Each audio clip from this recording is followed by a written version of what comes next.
Hey listeners, thanks for dropping in. I'm Christy. And I'm Melissa, and this is Buried Motives, where we dig deep into the details of some of the most gruesome Dirtbag murderers.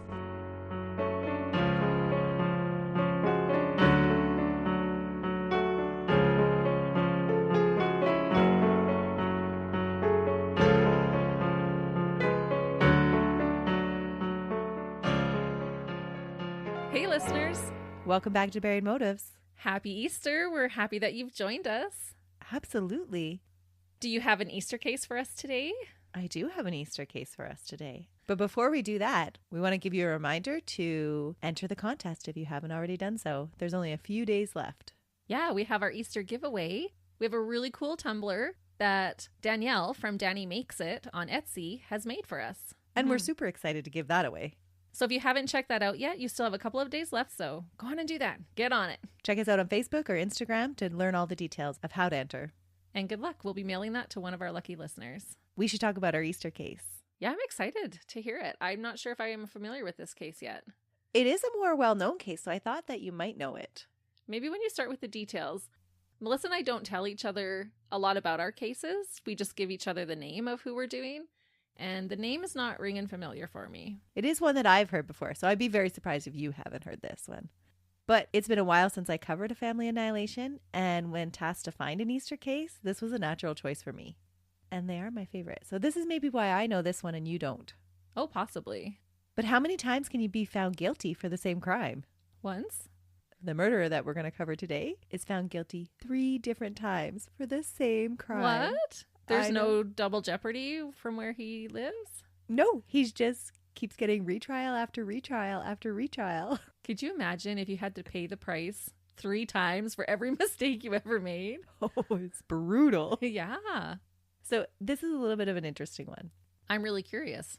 James Urban Jimmy Ruppert was born in 1934. There are a lot that report his birthday as March 29th, but the Ohio Department of Rehabilitation has listed it as April 12th, 1934. So either way, he was born in 1934. I'm just not sure which date it was. Well, I'm wondering, my grandma was born in 1921, and she had 2 birth dates because often back in that time, you would give birth to the baby at home, and then it would take you a few weeks or a month to get into town to register that birth. And so the register date was when their legal birthday would be. So for my grandma, it wasn't until she went to retire and applied for her birth certificate she found out that her legal birthday was in October, but growing up, she had always celebrated her birthday in September. Oh, interesting. Yeah.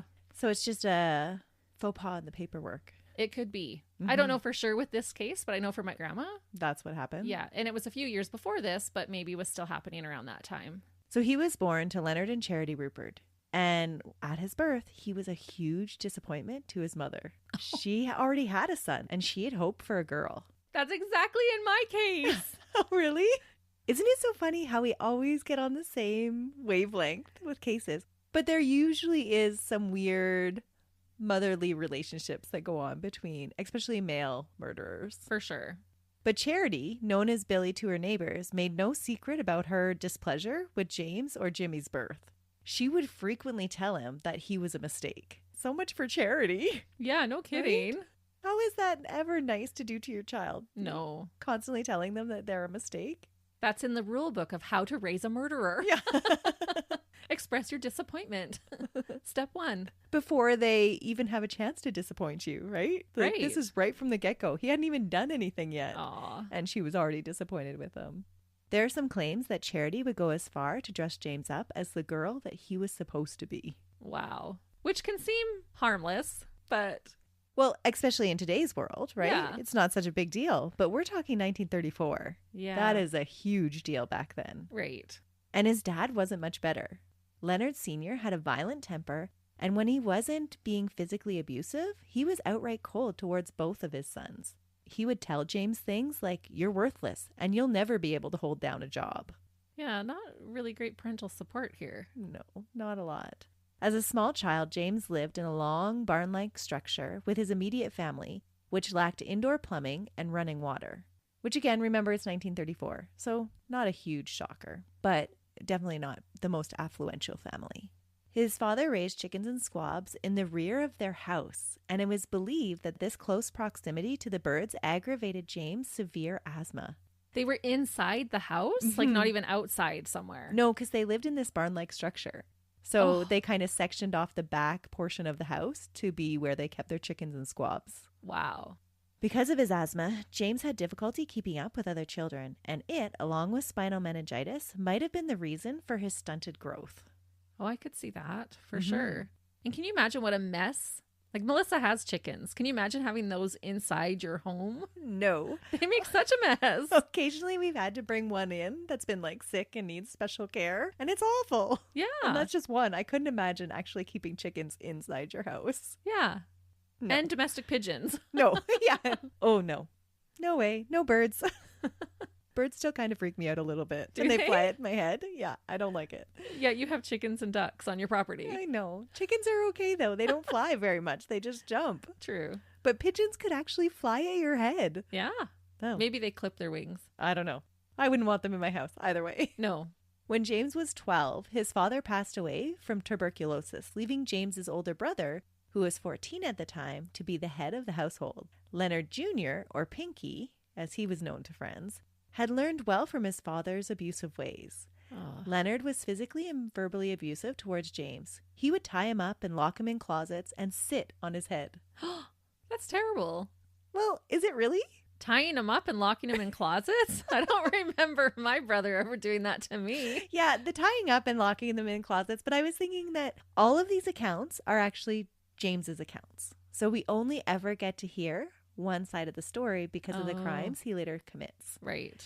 And from James's accounts, his brother was incessantly picking on him and was a torturer of sorts. What he describes, though, to me sounds like kind of like boyish antics taken to the extreme. I have two boys, and my older one regularly sits on my younger one's head. I'm constantly yelling at them to like, get off your brother. For sure. And they both would have very different stories as to what happened. Yeah. Yeah. Right? Like, oh, I'm just picking on him. But this one was like, it sounds like he might have taken it over the top. Right. But by any other accounts, like neighbors' accounts or anything like that, his older brother didn't seem like such a dirtbag as James portrayed him to be. Okay. Maybe just trying to cast blame. That's right. And maybe it's just our house that this is a common occurrence, and maybe everybody else's houses are normal. Melissa's going to get a lot of messages in the next couple of weeks. How do you take care of bullying amongst brothers? There's probably a podcast on that. But neighbors and acquaintances of both Charity and Leonard didn't really have anything bad to say about them. They did acknowledge that James was the quiet one of the family. But like we've said before, ultimately it's James's viewpoint that matters, whatever the truth actually might be. It's how he viewed the world. Yeah, because that becomes his reality. If he felt like he was tortured, then he grew up tortured. Yeah. According to him, his school setting didn't afford much of an escape for the tiny teen. He was either teased for his small size or was generally ignored by everybody at the school. Unlike his older brother, who was an athlete and very popular, James was described as being unremarkable or even a sissy. Again, we have another parallel here in next week's case. With his 5'6" frame and being only 135 pounds, he wasn't popular at school or considered athletic in any way. He lived in the shadow of his older brother constantly. Teachers would even compare his schoolwork to that of his brother's and would often make comments about his being of lesser quality.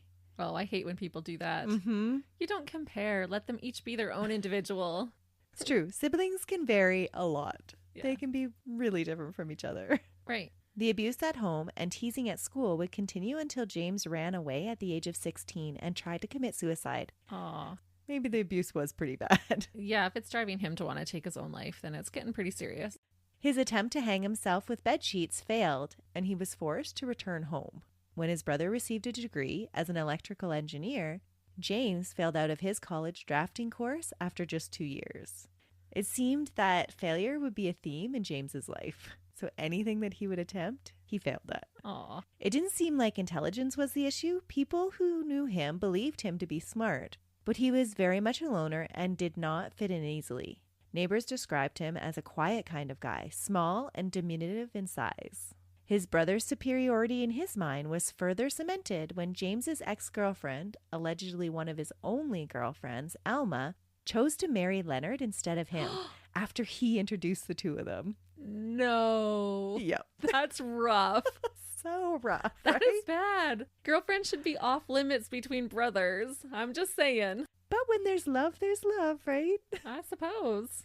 Do you think his brother would have done it on purpose? Maybe it's a girlfriend, but to marry, there had to have been something there. Yeah. I don't think you marry someone just to spite your little brother. Well, and it doesn't seem like Leonard was concerned at all with his little brother. He had the good marks, he had the brains and the smarts, he was popular and athletic. Right. And if this girl liked James, and then to meet his brother, would be like, ooh, James 2.0. That's We're moving right. up. He's a whole 6 inches taller. Woo.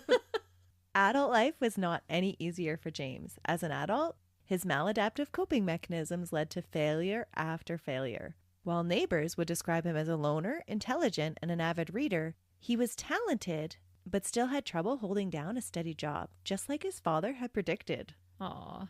It's a self-fulfilling prophecy. That's what I kind of thought. Oh, absolutely. I think that's a real thing. If you're always told that you're dumb and you're worthless and you're not going to amount to anything as a child, there's a good chance you are not going to amount to anything when you grow up. It would be so hard. Yeah, because you would start to believe those things. Mm-hmm. I think what we say to our children as parents becomes their internal voice when they're little. I think so too. In 1965, James's mental health problems were becoming more severe. As a teen, he had suffered from severe depression, but now in his 30s, he started to develop paranoia. He believed that his mom, his brother, and the FBI were out to get him. His belief in this took hold strongly after the Hamilton Police Department followed up on prank calls that James was making to an employee at the local library. Oh. He was a little bit of an odd duck. Yeah, why was he pranking someone at the library? That's an odd thing to do. He used to hang out there a lot, and so he thought this was an okay way to interact with this employee. Right, because he's an avid reader. And he is socially awkward. So I wonder if this was just his way of trying to get their attention and to develop a friendship. I was just going to ask, was it a girl? It never really says it was a girl. I think it was his way of trying to get a person's attention to develop a friendship. Right, or have some interaction at least. Mm-hmm. James' paranoia grew, and he started to believe that his mom and his brother and several other groups were trying to wreck his reputation by spreading lies to the FBI that he was a homosexual communist. Wow. At the time, to James, these were the two biggest insults. Well, unfortunately, at that time, same-sex attraction was not accepted. Not at all. And this is during the Cold War. So being a communist was just the ultimate insult. Right. This is what he believed that people were spreading about him. And so he began to believe that because they were spreading these rumors, this is why he could never get a job, he couldn't succeed in life, because everybody thought these things of him. He thought the whole world was out to get him. Mm-hmm. He believed that the FBI were out to sabotage his career, his social life, and even his Volkswagen. Why is the FBI going to try and sabotage his Volkswagen? Well, I think it just goes to show you just how paranoid he was. Yeah. Like, it's one thing to believe that, hey, my mom and my brother don't think highly of me and they're spreading rumors. But now he thinks that the actual FBI is out to get him. And he thinks that because they knew about these prank calls that he was making. But really, the employee at the library just recognized his voice and was able to tell the police, this is who this is. So he's starting to spiral a little here, it sounds like. Absolutely. His paranoia would escalate over the coming years to the point where he felt that his home phone, as well as all the phones in restaurants and bars that he frequented, were tapped to gain intelligence on him. And this is pre-cell phone time. Mm-hmm. This is just the ones on your wall. That's right. He thinks that any restaurant that he goes to, that the FBI have now tapped that restaurant's phone. I don't know how often you'd be using our phone at the restaurant. Yeah. But you can imagine if you really believed this, how scary life would start to feel. Oh, it would be terrifying. Oftentimes we see people coming in that are in a paranoid delusional state, and it is so sad to see how scared they are because the threat to them is a reality. Yeah. But James believed that all of these plots were to make sure that he couldn't keep a job and resulted in him constantly experiencing bad luck. He believed that private detectives and local law enforcement were following him at all times. And it looks like James received a small amount of psychological support for his paranoia, but it was pretty short-lived and it was not very effective at all. That's unfortunate because I know we've talked about this before, but had they gotten some help in their early formative years, perhaps we would be talking about them on our podcast today. There were several people that James blamed for all of his failures in life and his current surveillance. But the two at the top of the list were his mom and his brother Leonard. And you know who wasn't on the list for all of James's problems? James? Yeah, exactly. We all know people like that too. Sometimes when you are struggling with mental illness, it's hard to recognize that your decisions are leading to consequences. That is true. By 1975, Leonard had 8 children and a steady, dependable job at General Electric. He lived in Fairfield in a big home with his beautiful family. James, on the other hand, had lost all of his money in a stock market crash the year before. James was now reliant on his mother and brother for frequent loans because he wasn't able to hold down a job of his own as a draftsman. His constant drinking made him an unreliable employee. Yeah, that's pretty rough. It's a big contrast between the brothers. Yeah. Because of his financial situation, James had moved back in with his mom in Hamilton in southwest Ohio. Hamilton at the time was a middle-class community of about 65,000 people, about 30 minutes outside of Cincinnati. Charity was still not shy about her attitude that James was a waste of space. Oh, that's terrible. Is it terrible? Here's this guy that can't get his life together. He's 40, still living at home, drinks all the time, and then wonders why he can't hold down a job and blames everybody else. When's he going to take some self-responsibility? Well, he does need to, but this is a mom who has put him down since day one. She's never tried to help him to make something of himself, it sounds like. By James's account. By James's account, true. I tend to give moms The benefit of the doubt. For sure. Us moms got to stick together. But no, I agree. If I did have a 40-year-old behaving in that way, I don't think I would say that they were a waste of space. No. But I would not be happy with their progress in life. It sounds like she spoke very harshly to him a lot, but maybe some of her sentiments would be ones that we would share. Right. I'm just saying sometimes kindness can go a long way. Instead of a kick when you're already down. Yeah, for sure. James's depression and drinking heightened in February 1975. His mom was threatening to evict him, saying that if he could afford to drink 7 days a week, he could afford to pay rent. Oh, absolutely. Mm-hmm. I do believe in tough love that way. And a little bit of tough love for a 40-year-old still living at home is not really unrealistic at the time. No. I find it always interesting because we always start out our stories and we're like, oh, poor James. Poor guy. And then we're like, he's kind of turning into a little bit of a dirtbag here. Yeah. It is hard to separate the two because we do often feel sorry for them with their horrific childhoods, but then they do turn into these horrible monsters and we don't feel sorry for them anymore. At some point, they have to make their own decisions, right? That affect their own lives and not blame everybody else. And it seems like this is the main lesson that James hadn't learned. Everything was just always somebody else's fault.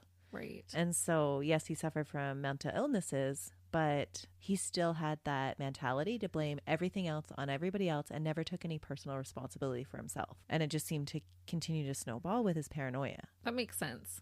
So this upcoming eviction added an increase of stress, and his behavior became even more odd and withdrawn. James had always been a gun enthusiast from an early age, but the pastime was becoming an obsession now. He would spend hours shooting at targets and often walking along the river to make tin cans walk out in front of him by shooting the can to watch it lurch ahead. So he would just repeatedly shoot the same can and watch it jump ahead. Right. Another plausible explanation for his increasing gun collection was his increasing paranoia and the feeling that he had to protect himself from those that were trying to ruin his life. Just a month before the shootings, a local gun store clerk reported that James had inquired about silencers for his guns. Ooh, that's scary. It does sound scary, but silencers at the time were often used by gun enthusiasts to protect their hearing. That makes sense then. Mm-hmm. I'm just saying it's scary because we know. Exactly. We know where the story's going. Even though I don't know the details yet, I know what's going to be happening. That's right. It's a family annihilation. That's right. There's something coming. But I think at the time, that's why it never raised any eyebrows to anybody. Like, sure, he was a little odd. He was depressed. He was drinking a lot. He was this gun enthusiast that had reason to hate his brother and his mother. Right. But it didn't stick out to anybody that he was looking for silencers. It was common at the time for people to buy silencers to protect their hearing if they were an avid gun shooter, and which he was. But a silencer can also be used if you want to kill your whole family and don't want the neighbors to hear. Ugh. And just because it wasn't in any of the reports that there were specifically silencers on the guns, that doesn't mean that there wasn't. Because as we go through this crime, you'll hear that no neighbors heard anything. That's crazy. Mm-hmm. On March 28th, after spending the day shooting along the Great Miami River in Hamilton, he went out to the bar drinking because he has those 2 potential birthdays. Right. This could potentially be on his birthday that he's going out drinking and celebrating.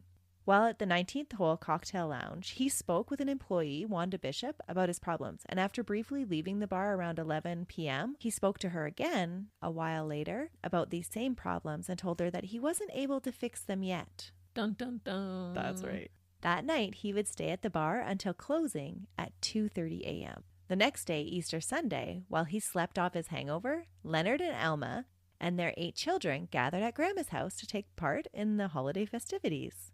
Sometime after 4 p.m., James awoke and came downstairs to find his brother and Alma talking at the kitchen table with his mom. All of the children, aged 4 to 17, were outside searching for Easter eggs that were hidden in the yard. When the children came back inside after completing their Easter egg hunt, Charity began to make sloppy joes for supper. That's awesome. Not your traditional Easter meal. No turkey at this house. Yeah. Hey, you do whatever works for you. It sounded like they had already eaten at Alma's parents earlier in the day. They had had a brunch there. Okay. And so they had had their traditional big meal then. And then they had come to Charity's house and she was just feeding them what kids like. Yeah, I think that's great. Yeah, they were doing their own thing. The children settled into the larger living room while the adults stayed in the kitchen, with little ones coming in frequently to interrupt the adult conversation and show off their newly found eggs to their mother. Aw. So just regular holiday dinner, right? Yeah. Mm-hmm.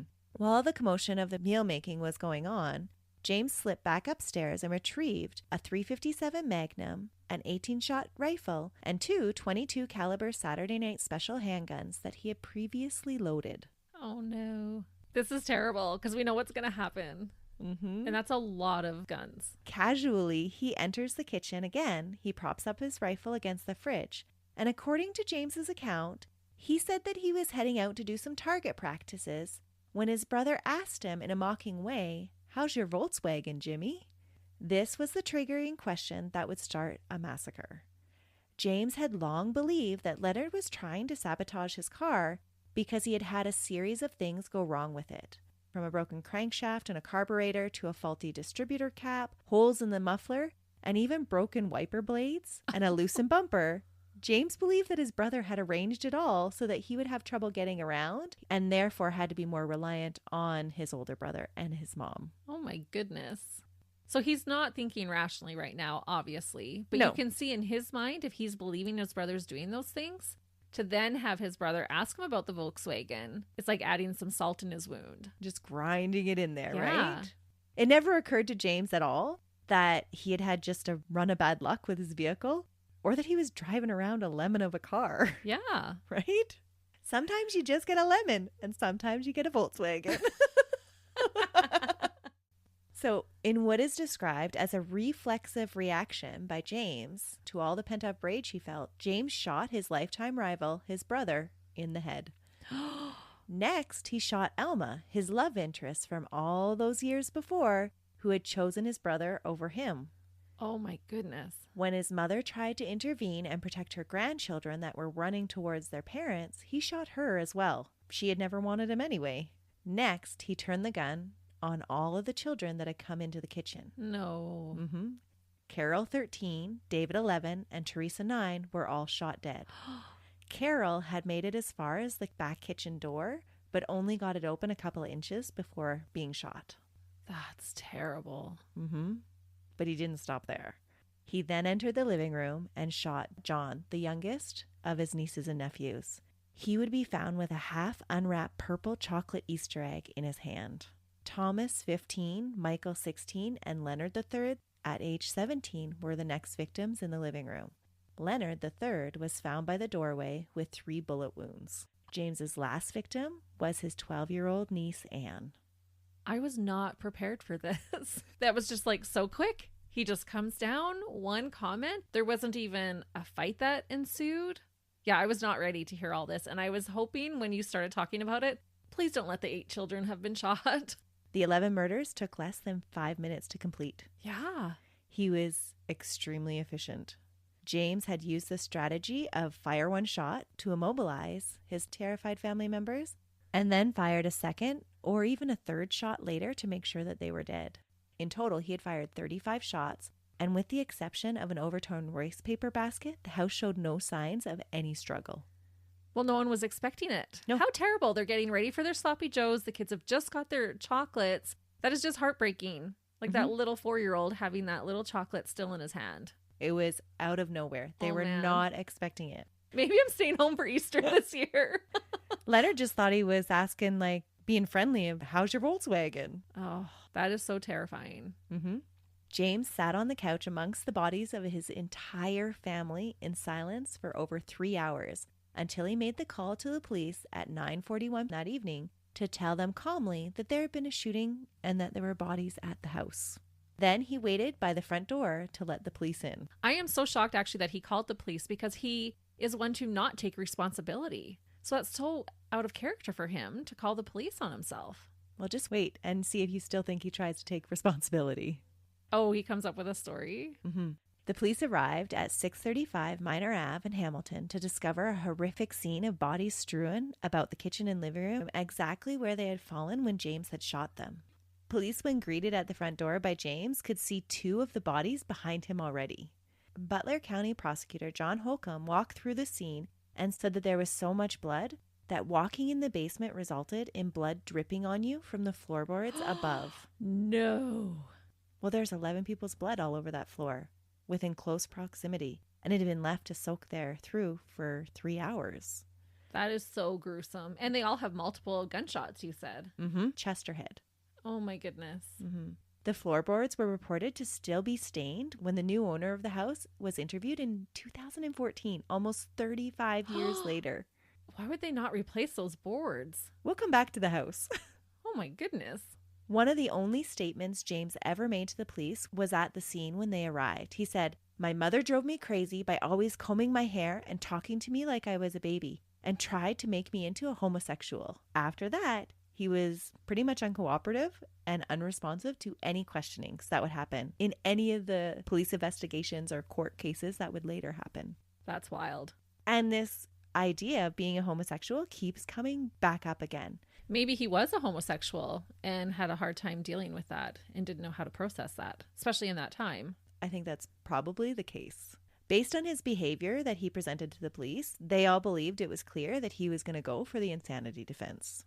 James was arrested that night and charged with 11 counts of aggravated homicide on March 30th. Wow.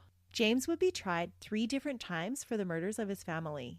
On May 13, 1975, the courts proclaimed that James was fit to stand trial. So he started right away on this insanity plea. James waived his right of trial by jury on June 6, and his first trial was held in front of a panel of 3 judges in Hamilton 10 days later and lasted only until July 3rd.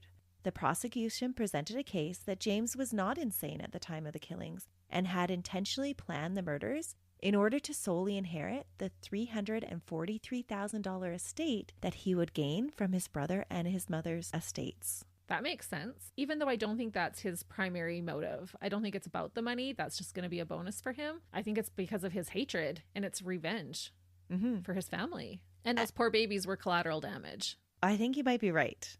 The prosecution used the conversation with the woman at the bar the previous night about fixing his problems and the inquiry about silencers over a month prior to the shootings as evidence that James had planned these murders. Right. Why did he come downstairs with all those guns? Was he really going out to do practice and he flew off the handle in that moment? Or was he planning? It's hard to say.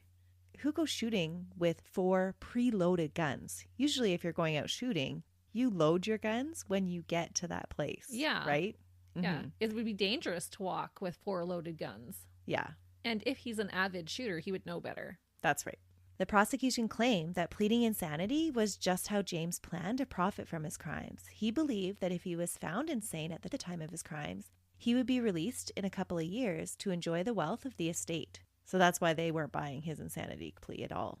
The defense argued that James had been insane for 10 years and that he was incapable of controlling his actions. Several expert witnesses testified, saying things like, James was suffering from a paranoid psychotic state, one symptom of which was the departure from reality in terms of thinking and behavior. That James was inclined to be excessively suspicious, jealous, and angry. And so because of all these things, he actually was insane at the time of the crimes. Defense psychiatrists called to the judge's attention James's behavior in the last 10 years that had become increasingly bizarre and paranoid.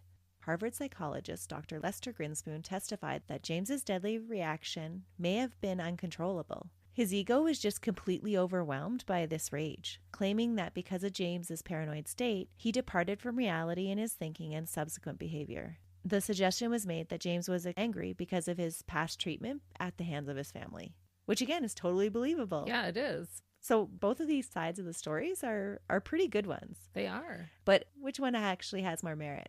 And I think, like you said before, I can explain away the silencers if he wanted to use them for hearing protection, and even the comments made at the bar, because he was facing a problem. Right. He had to figure out where he was going to live because he was being evicted.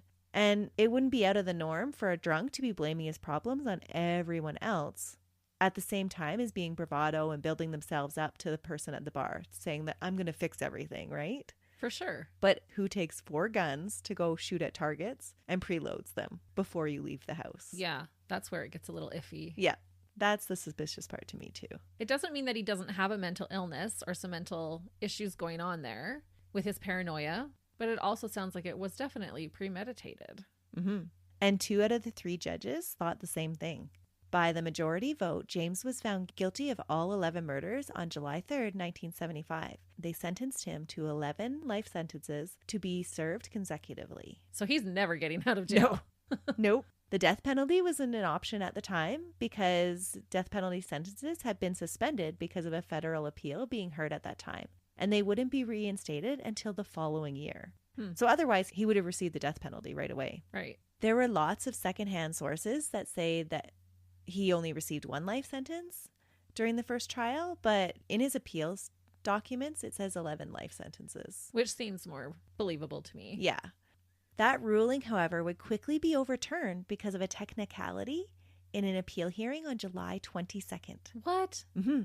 So not even a month later, he has an appeal, and that whole ruling is overturned. During his first trial, he claimed, and the claim was upheld, that he had been told that the ruling had to be unanimous by all 3 judges. When the verdict came back as a majority only, he fought the conviction because he was misinformed about the trial proceedings and might have changed his mind about his waiving his rights to a trial by jury. Oh. So he had to be tried a second time. Well, that makes sense then. Yeah, you can be tried again. The first one is thrown out. James was tried for a second time in July 1975. The trial was held in Findlay, 125 miles north of Hamilton, because they thought that there was now just too much media hype. They actually called it a circus in the courthouse. Oh, I can believe it. Mm-hmm. 11 murders. It was believed that there was no way that an impartial trial could be held in Hamilton because of all the rumors that were being spread. Yeah, probably not. A lot of the community was likely very upset with his case being thrown out. Well, it seems like from newspapers at the time that nobody believed that he was capable of these things because he was such a quiet, unassuming man that how could he do this? And so they were trying to come up with all of these like love triangle things between him and Alma.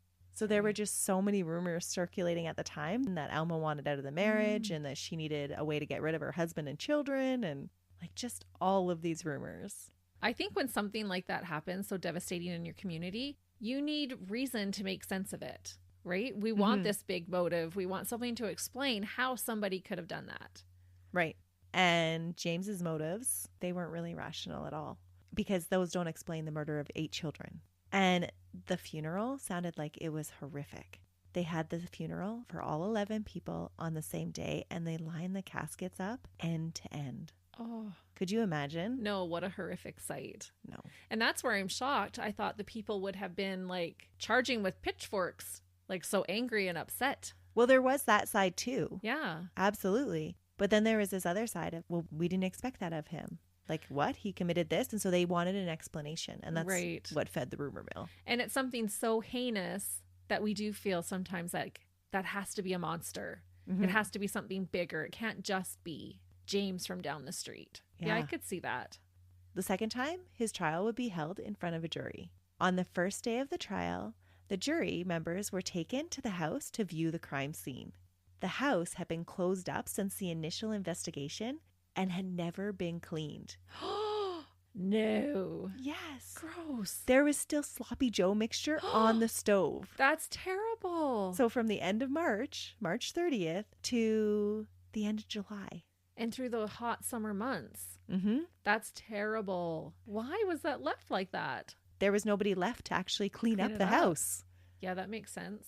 Well, not really. I take that back. It doesn't make sense. That is crazy. I wonder too if it was all left like that. Had people gone through to look? That's what happened during the trial. One of the reporters that accompanied the tour entourage would say, quote, "The house had been closed up since the initial investigation, and it was stifling inside with the smell of dried blood. Oh, There were many bullet holes visible in the walls and floors, and there was a coin laying on the linoleum floor, a quarter splattered with dry blood." oh. And that's the scene that these jurors walked into. Yeah, I can't even imagine what that would have looked like. Mm-hmm. And just so eerie. Yeah. Just walking through an abandoned house is eerie, let alone something with that type of a scene in it. And the smells and No. it would be hard to not convict somebody Yeah. after that. Oh, for sure. Mm-hmm.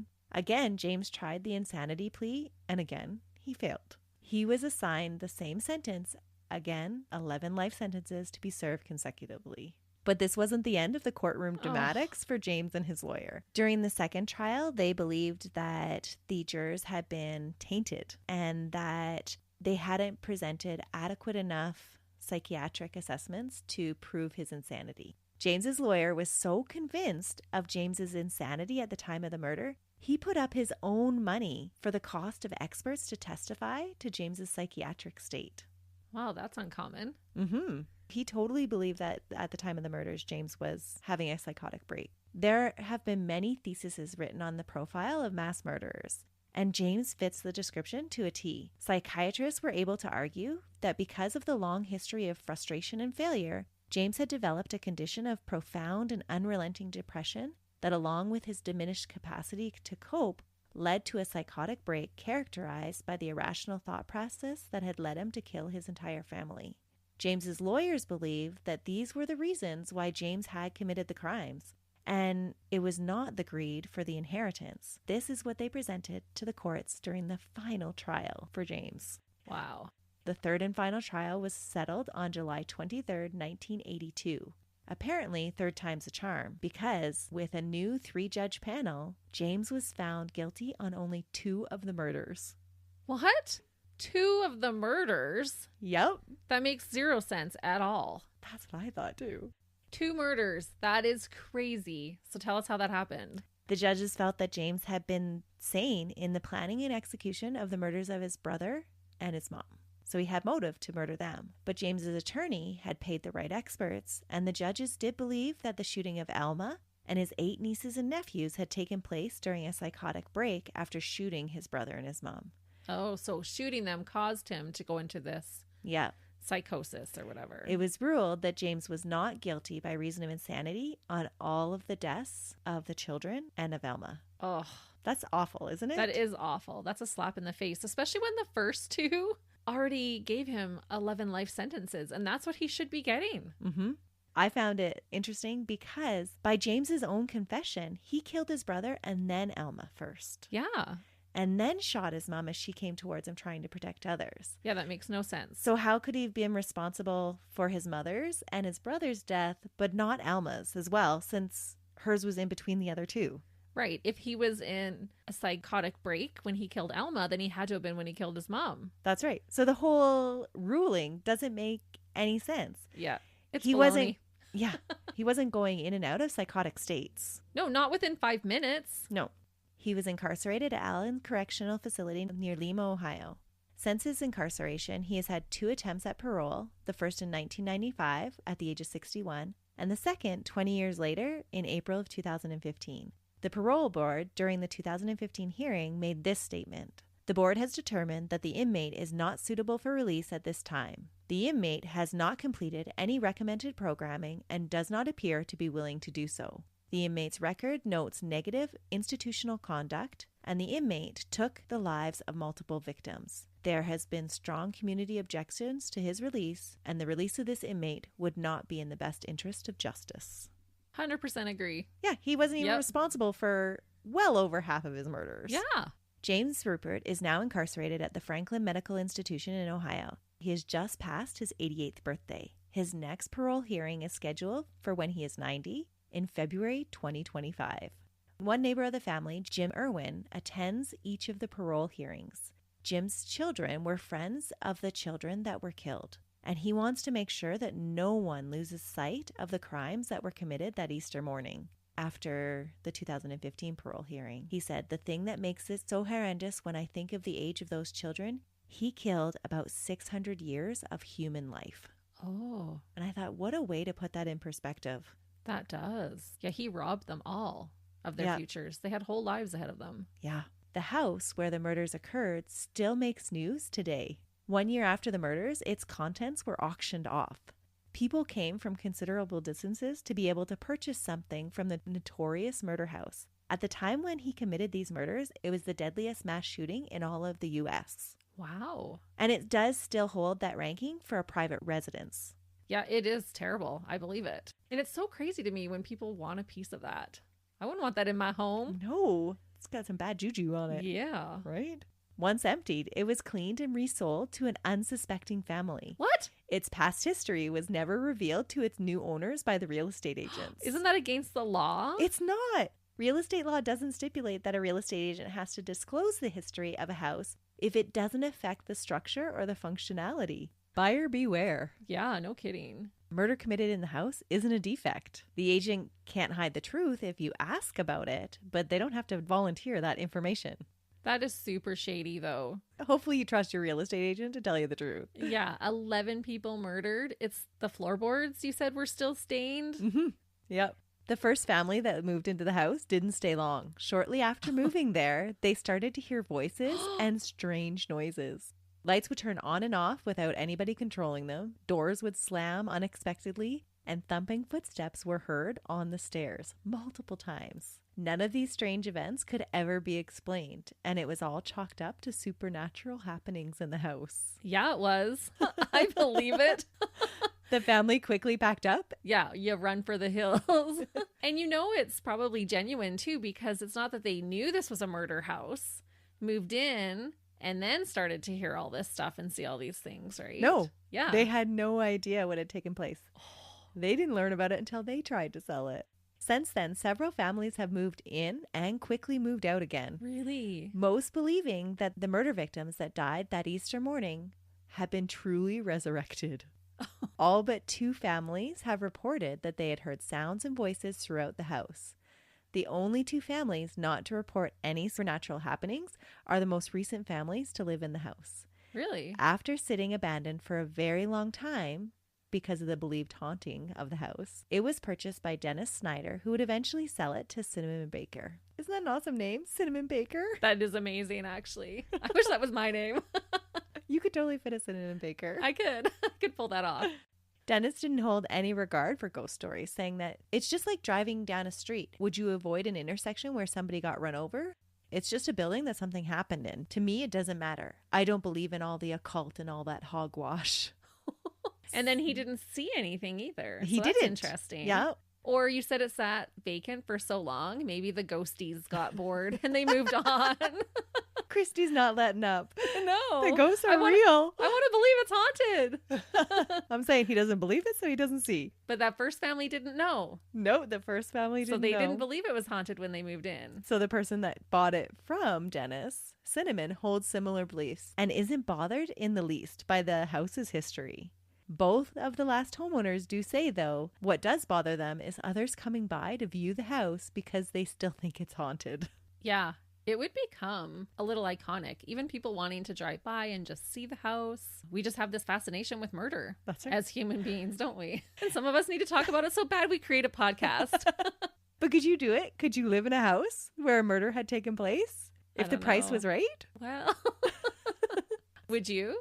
I'm going to say if the price was right, yeah. I'd be that person be like, nah, I don't believe it, so I'm not going to see it. I'm thinking of The Conjuring right now, that movie.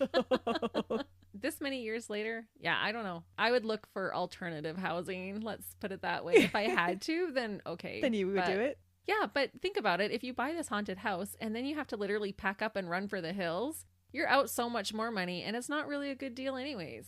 True. And it would be totally different if there weren't still bloodstains on the floor. Yeah, how come no one has changed those floorboards? Well, from the pictures, it looks like it's actually the underside of the floorboards that you can see from the basement ceiling. The basement. Mm-hmm. So crazy, right? Yeah. But that is the heartbreaking mass murder of an entire family on Easter Sunday committed by the dirtbag James Ruppert. What a dirtbag.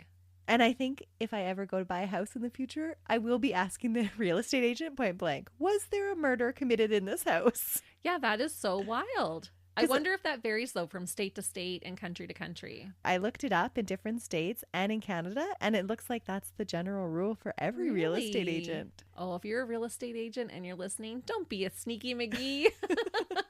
Tell us someone was murdered in the house.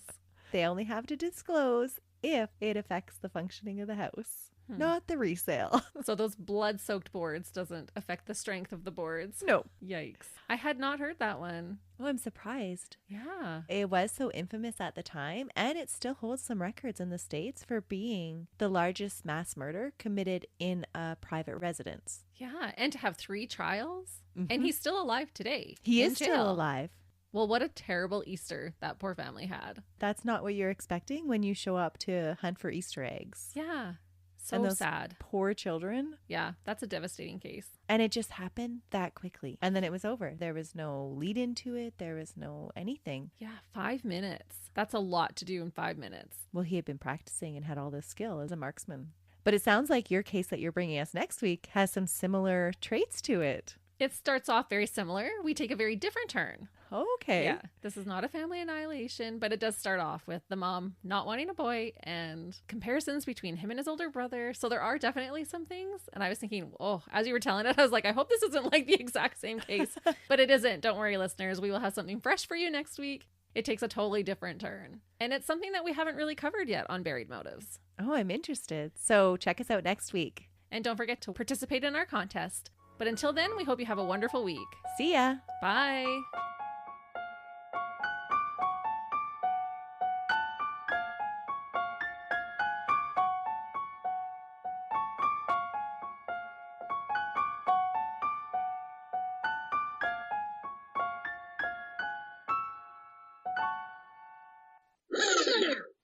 Hello, listeners.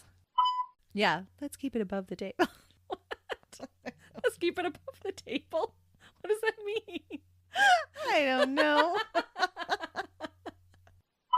Work with me, girl. Work with me. See, you hit your mic. Dang it. Dang it, Grandpa. Thanks for that observation. Absolutely. And it even glows in the dark. Little bonus. Well, neighbors would describe him as oh my goodness. As a what? Alone. And you until jams. Jamberry? January. January? You can do a lot with 6 more inches. That's right. Then he fired a second. A second? A second. Just give me a second. Hang on a second. Hiccup, go away. Okay, Hiccup, you gotta give up, buddy. Okay, come here. Come on. Okay, stop. Be quiet. Be quiet, Hiccup. I let you in. Okay, come on. Get your He's fat not butt even up usually here. like that Come on. vocal. All right. Be quiet, please. You're going to turn into a cat lady. He's bumping your mic. Okay, don't bump the mic. Sit down. Oh, you can hear him purring now. Oh, dang it. This isn't going to work. Hiccup. I'm sorry, buddy. Okay, we have a little love fest. That's right. He doesn't even come to me. I'm sorry. Okay, now we've left. Now you have to go back out. See ya. Bye. Did you say don't bite you? Hiccup had a traumatic childhood, and so now he is unpredictable in his reactions. La la la la. Who did the what? His eagle was just his eagle. Oh my goodness. You got a big eagle there, Melissa. You know those guys with big eagles? Yep. They're not good. Nope. That's bananas. Now I have to debate whether to leave that in or not.